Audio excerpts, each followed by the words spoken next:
Magandang gabi. Welcome sa Pampatulog Stories.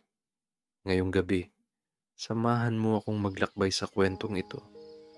Isang kwento tungkol sa lilim, sa pag-asa, at sa mga tahimik na sandaling nagpapaalala sa atin na minsan, sapat na ang isang munting pahinga sa ilalim ng puno upang muling maramdaman ang kapayapaan. Kaya huminga ka ng malalim, ipikit mo ang iyong mga mata at hayaang dalhin ka ng hangin ng bukid. Sa gitna ng malawak na bukirin, may isang munting kubo na halos natatabunan ng lilim ng malaking punong mangga. Tuwing umaga, bago pa sumikat ng lubos ang araw, maririnig na ang marahang pagtilaok ng manok at ang huni ng mga maya sa mga sanga. Dahan-dahan ding gumigising ang hangin na parang may dalang mga lihim mula sa malalayong pampang. Sa loob ng kubo, tahimik na gumagalaw si Lolo Ador. Ang kanyang mga hakbang ay mabagal, ngunit sigurado, parang sanay na siya sa ritmo ng bawat araw. Binuksan niya ang bintanang yari sa kawayan at agad siyang sinalubong ng malamig na simoy ng umaga. Amoy lupa, amoy damo, amoy katahimikan. Sa maliit na mesa sa tabi ng bintana, maingat niyang inilapag ang tasa ng kape. Umuusok pa iyon, at sa bawat lagok ay tila gumagaan ang kanyang dibdib. Tumingin siya sa labas, sa lilim ng punong mangga, kung saan dati ay madalas silang maglaro ng kanyang mga anak. Ngayon, mga dahon na lang ang sumasayaw sa ilalim ng sinag ng araw. Pero sa bawat paggalaw ng mga iyon, para bang may buhay pa rin ang alaala. Ang ganda pa rin ng lilim, mahinang bulong ni Lolo Ador habang nakatingala sa langit. Hindi nagbabago.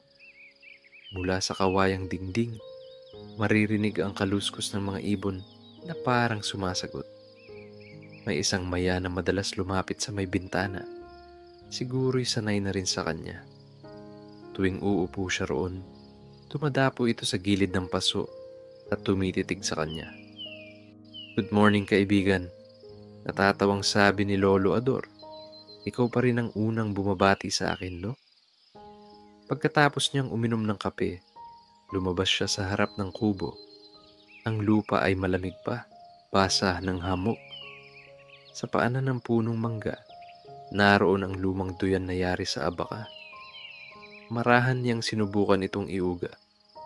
Umuugong ng banayad, kasabay ng ihip ng hangin. Naupo siya sa isang silyang kahoy at pinagmamasdan ang paligid. Ang mga pilapil na parang ginuhit ng panahon, ang mga palay na unti-unting sumasayaw, at ang mga ulap na dahan-dahang gumuguhit sa kalangitan. Tahimik, payapa. Ang ganitong katahimikan ay bihira na, lalo na sa mga lugar kung saan mabilis ang takbo ng oras. Pero dito, sa ilalim ng lilim, tila humihinto ang mundo. Habang nakatingin si Lolo Ador sa mga dahon, sumagi sa isip niya ang mga araw ng kabataan. Naalala niya kung paano nila itinayo ng kanyang ama ang kubong ito. Walang plano, walang sukat, basta may puso. Gamit ang mga kawayan, pawid at ngiti. Basta matibay sa hangin, sapat na, sabi noon ng kanyang ama. Ngayon, makalipas ang ilang dekada, naroon pa rin ang kubo. Bahagyang kupas ang kulay, ngunit buo pa rin. Tulad ni Lolo Ador, tahimik, marupok, ngunit nananatiling matatag. Sa di kalayuan, maririnig ang pagtahol ng aso ng kapitbahay at ang pagkalansing ng batya sa may poso. Unti-unting bumubuhay ang umaga, pero sa lilim ng punong ito, nananatiling kalmado ang lahat. Muling umupo si Lolo Ador sa duyan at pumikit. Ramdam niya ang banayad na paggalaw nito. Ang hangin ay parang kamay ng lumipas, maingat, marahan, at may dalang mga kwento. Minsan, mararamdaman niya ang paghaplos ng mga dahon sa kanyang noo kapag bahagyang lumalakas ang ihip ng hangin. At sa bawat dampi, May alaala siyang bumabalik, ang tawanan ng kanyang asawa habang naglalaba, ang mga yapak ng kanyang mga anak, ang mga hapon na puno ng kwentuhan at tinig ng gitara. Ngayon, tanging mga ibon na lamang ang kumakanta, pero sa kanya, sapat na iyon. Ang tinig ng kalikasan ay tila musika rin ng mga alaala. Nang sumilip na ng tuluyan ng araw, tumayo si Lolo Ador at hinawakan ang puno. "Salamat ha, sa lilim mo." Mahinang sambit niya. "Dito pa rin tayo." Ang hangin ay dumampi sa kanyang mukha, tila sagot ng matandang mangga.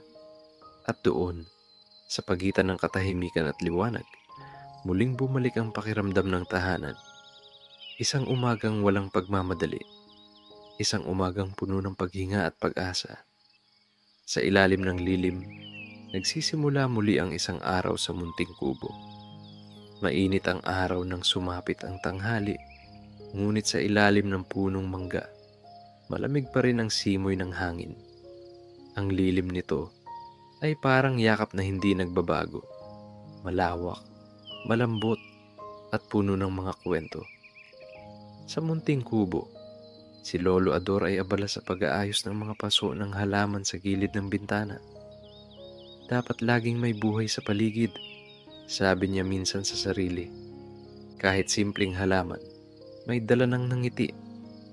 Habang nagbubunot siya ng mga tuyong dahon, narinig niya ang pamilyar na sigaw mula sa malayo. "Lolo Ador!"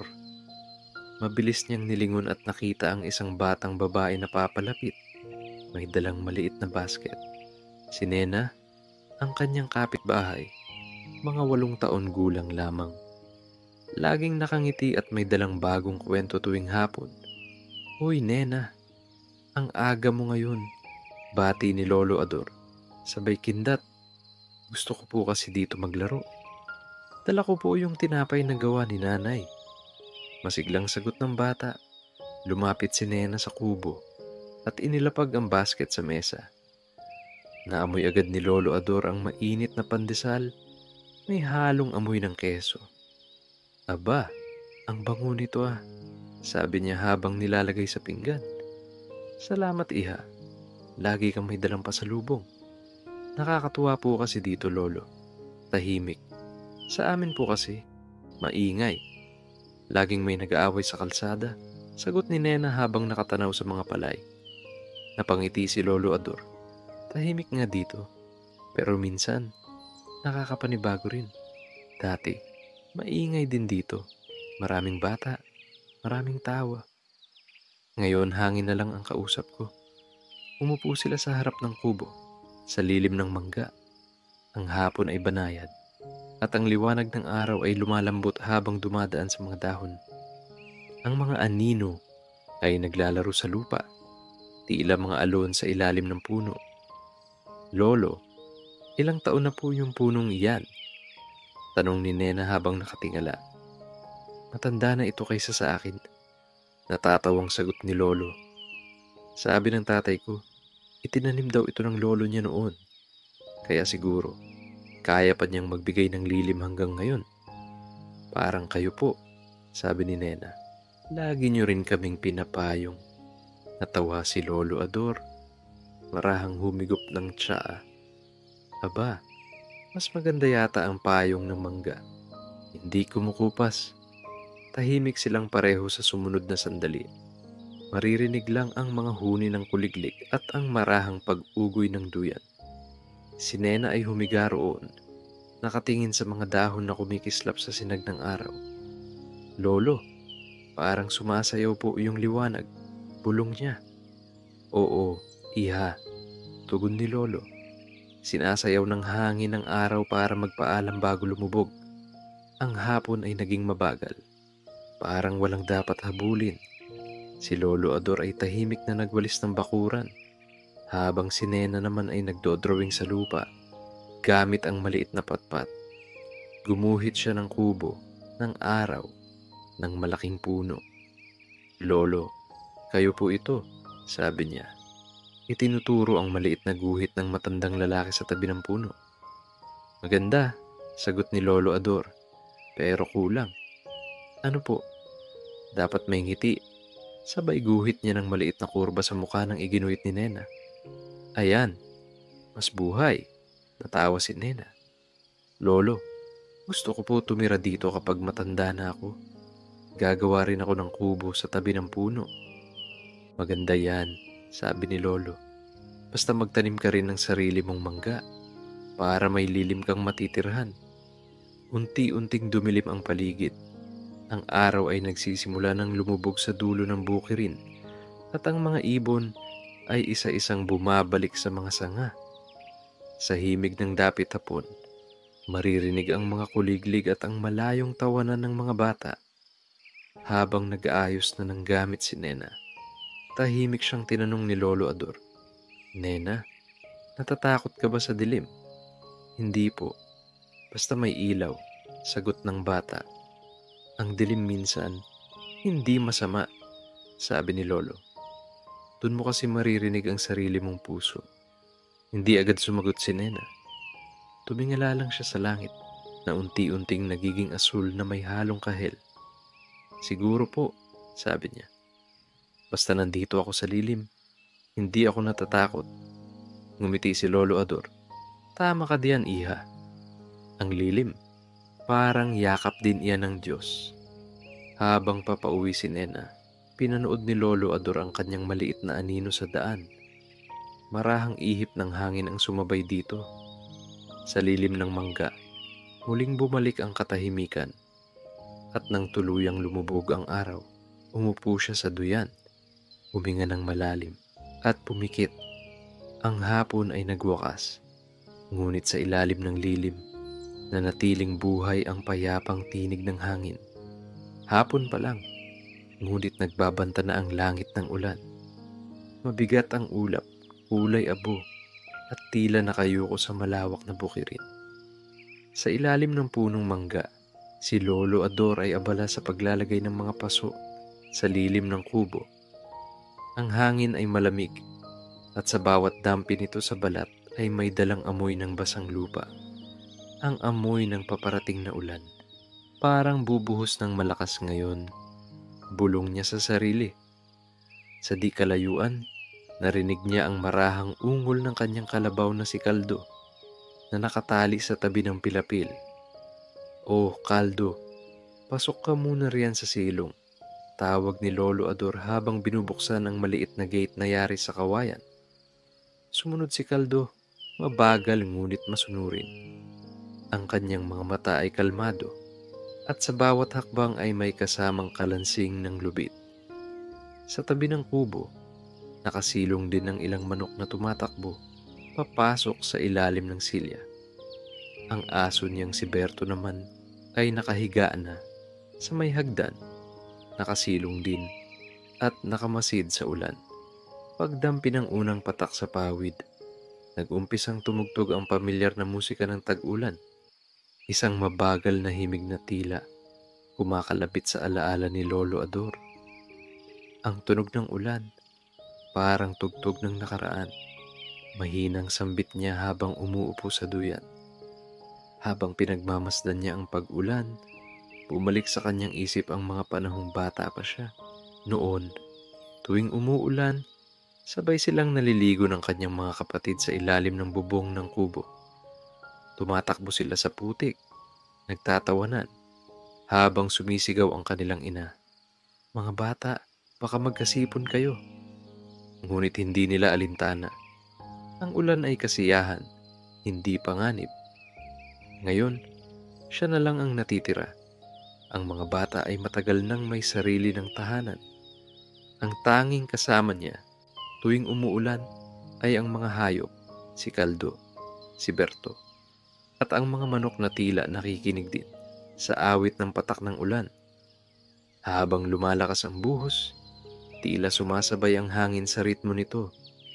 Pumikit si Lolo Ador at sa dilim ng kanyang talukap ay nabuhay ang isang alaala. Ang araw ng una niyang nakita ang kanyang asawa, si Aling Rosa. Maulan din noon.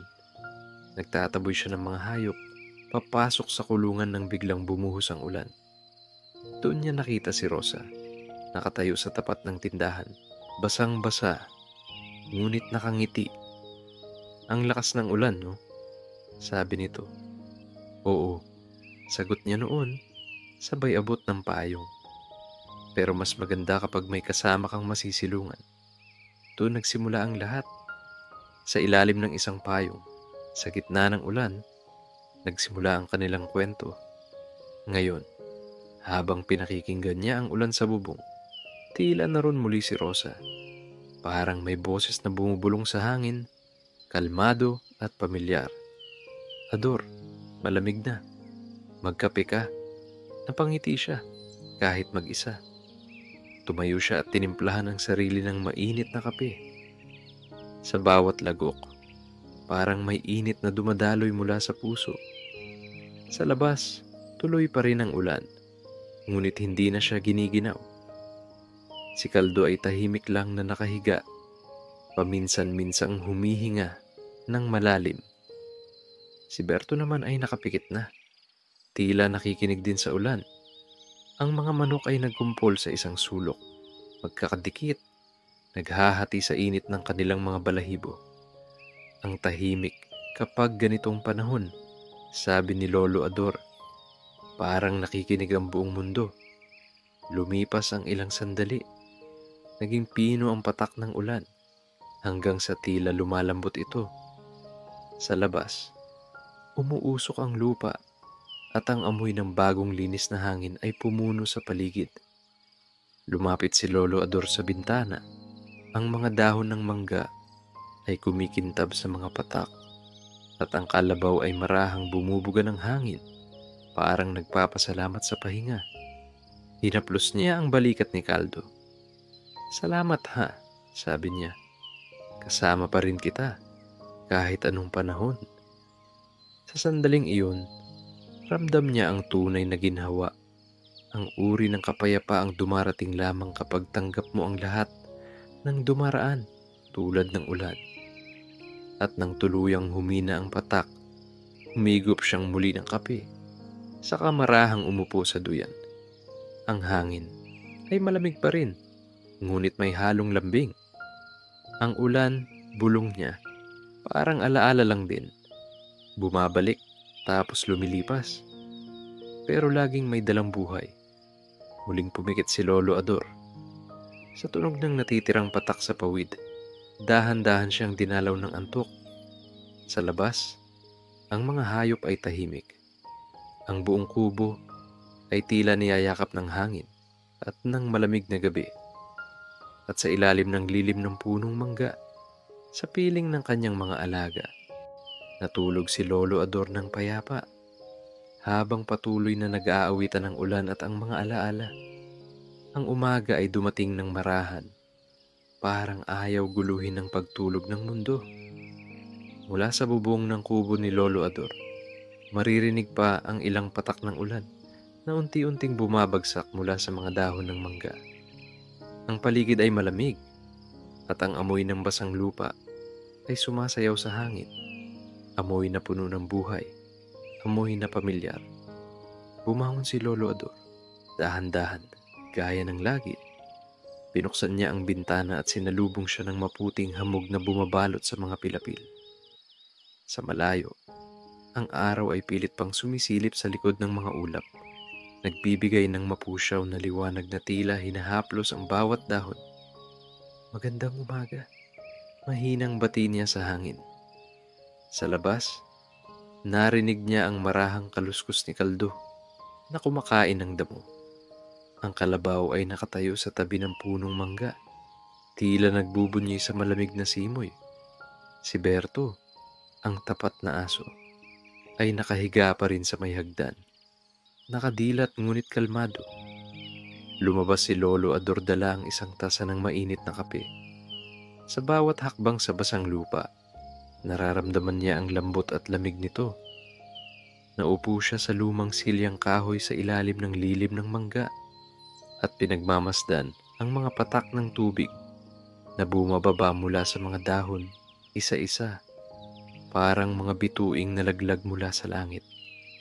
Tahimik ang lahat, ngunit hindi ito nakalulungkot na katahimikan. Ito ay katahimikan na nagpapahinga, na parang buntong hininga ng kalikasan matapos ang mahabang gabi ng ulan. Habang humihigop ng kape, napangiti si Lolo Ador. Ganito pala talaga ang ganda ng umaga kapag tapos na ang ulan, bulong niya. Lahat ng bagay parang bagong gising. Lumapit si Kaldo, mabagal at kalmado. Parang gusto nitong makisalo. Inabot ni Lolo Ador ang kamay at hinaplos ang ulo ng hayop. Magandang umaga rin sa'yo, kaibigan, sabi niya. Salamat sa pagtitiis kagabi. Tumugon si Kaldo sa pamamagitan ng isang mahinang ungol. Saka muling bumalik sa pagkain ng damo. Makalipas ang ilang sandali, may marahang yabag na papalapit sa kubo. Lolo Ador, sigaw ng isang pamilyar na tinig. Si Nena, suot ang kanyang lumang damit pambahay. May dalang maliit na supot ng pandesal. Humahango siya, ngunit nakangiti. Magandang umaga po. Ang lamig, sabi niya, habang humihinga ng malalim, sabay upo sa tabi ng matanda. Magandang umaga rin, iha, sagot ni Lolo Ador. Saktong kape, may tinapay pa. Abay, salamat. Sabay silang kumain sa ilalim ng lilim ng mangga. Habang kumakain, nagkukwento si Nena tungkol sa kanyang panaginip kagabi, na siya raw ay naglalakad sa gitna ng ulan, kasama ang isang malaking kalabaw na marunong magsalita. Totoo po, Lolo. Marunong siyang magsalita. Tawang sabi ni Nena. Talaga? Sagot ni Lolo. Baka si Kaldo yun. Matagal na siyang marunong. Ayaw lang niya magsalita kapag gising ako. Pareho silang tumawa. At sa katahimikan ng umaga, ang tawa nila ay parang musika. Banayad, payapa, at puno ng sigla. Pagkatapos kumain, humiga si Nena sa duyan. Ang mga dahon sa itaas ay kumikislap sa sinag ng araw. At ang hangin ay marahang umiihip. Pinapaikot ang mga tuyong dahon sa lupa. Lolo, sabi ni Nena habang nakatingin sa langit, parang bagong buhay po yung mga dahon pagkatapos ng ulan. Oo, sagot ni Lolo Ador. Ganyan talaga. Lahat ng bagay, pagkatapos masugatan ng ulan, bumabalik din sa ganda. Tumahimik silang pareho. Sa di kalayuan, maririnig ang mga huni ng maya, ang pag-awit ng tandang, at ang mahinang tunog ng tubig na dumadaloy sa kanal. Sa mga sandaling iyon, tila wala nang kailangang hanapin pa. Muling tumingin si Lolo Ador sa paligid, ang kubo, ang mga alaga, ang batang natutulog sa duyan. Sa kanyang puso, may marahang init na bumabalot. Parang sinasabi ng umaga, lahat ay maayos. Lahat ay ligtas. Lumapit siya sa puno ng mangga at hinaplos ang matigas nitong katawan. Salamat, mahinang sabi niya. Sa lilim, sa tahanan, sa katahimikan. Habang patuloy ang ihip ng hangin, ang mga dahon ay naglalaro. At sa bawat paggalaw, may tunog na tila bulong ng pasasalamat. Humikit si Lolo Ador. Huminga ng malalim at pinakiramdaman ang tibok ng kanyang puso. Mahinahon, matatag, at puno ng pasasalamat. Ang araw ay patuloy na sumisikat. Ang mga ulap ay naglalaho at ang buong paligid ay muling nabubuhay. Sa lilim ng punong mangga, sa ilalim ng umagang may bagong pag-asa, muling ngumiti si Lolo Ador.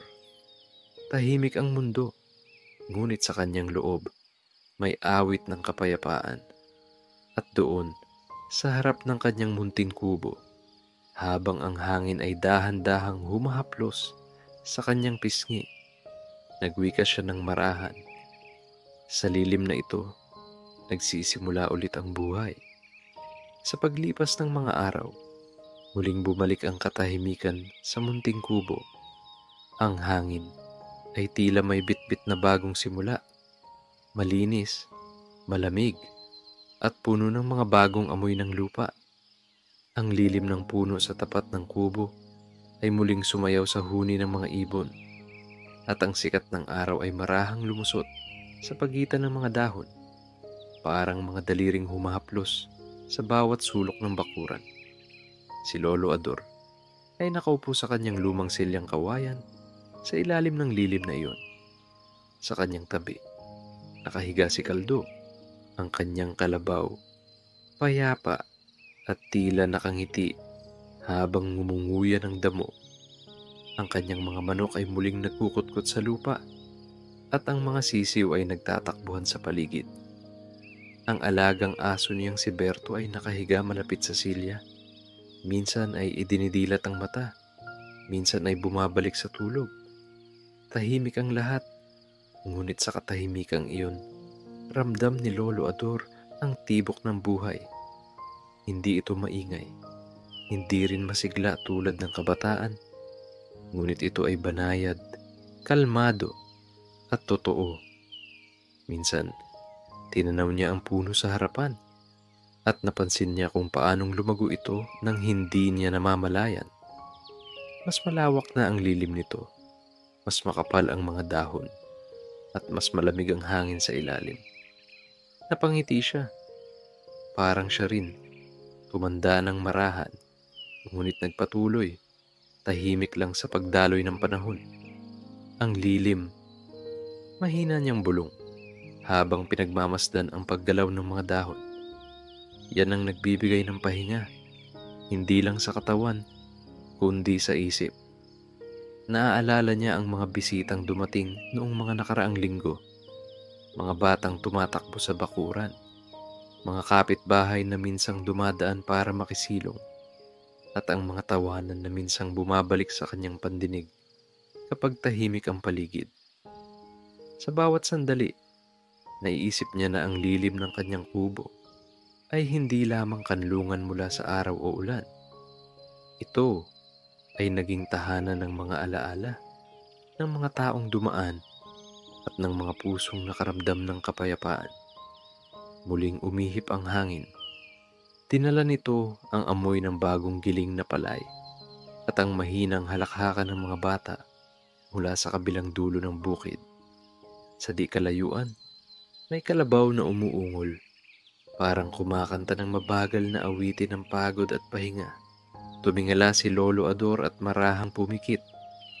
Sa ilalim ng lilim, ramdam niya ang lamig ng lupa sa kanyang talampakan, ang bigat ng mga taon sa kanyang balikat, at ang gaan ng puso niyang puno ng pasasalamat. Hindi niya kailangang pumunta kung saan-saan.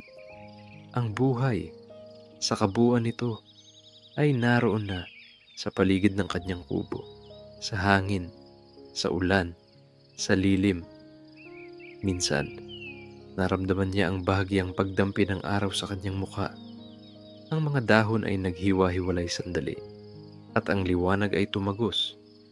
Tila gustong ipaalala sa kanya na kahit ang lilim ay may kasamang liwanag, na kahit ang katahimikan ay bahagi ng musika ng mundo.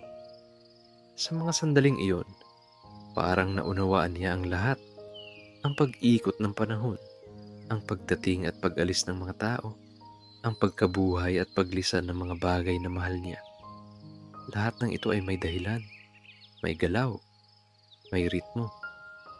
At sa ilalim ng lilim, natutunan niyang makinig, hindi lamang sa tunog ng paligid, kundi sa himig ng katahimikan. Sa dapit hapon, habang unti-unting nagiging kulay ginto ang paligid, tumayo si Lolo Ador. Kinuha niya ang lumang tahbo, nilagyan ng malamig na tubig, at dinilig ang mga halamang nakahilera sa gilid ng kubo. Mga halaman na dati ay maliliit pa, ngunit ngayon malago na. Pagkatapos, tumingin siya sa kalangitan. Ang mga ulap ay mabagal na lumilipad, at sa pagitan nito, sumilip ang unang bituin. Magandang gabi na naman, Aniya. Halos pabulong. Salamat sa lilim. At doon, sa tahimik na hapon na lumalalim sa gabi, nanatiling nakatindig ang kanyang munting kubo. Matanda ngunit buo, simple ngunit payapa. Sa ilalim ng lilim ng punong iyon, patuloy ang buhay, patuloy ang paghinga ng lupa, at patuloy ang mga kwento na ipinapasa ng hangin sa bawat dulo ng bukirin. Ang lilim ay nanatili, at sa lilim na iyon, ang katahimikan ay patuloy na dumadaloy, banayad, tulad ng hangin ng umaga at walang katapusan, tulad ng mga alaala ng pusong marunong magpahinga.